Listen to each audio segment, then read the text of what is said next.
Welcome back, Lego fans. I know it's been a while since I last posted.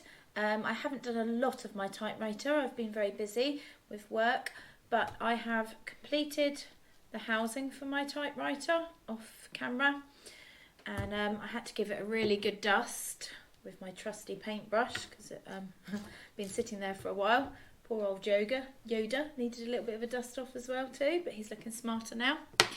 So, key setups all ready. I've got my keys laid out. They look very cute.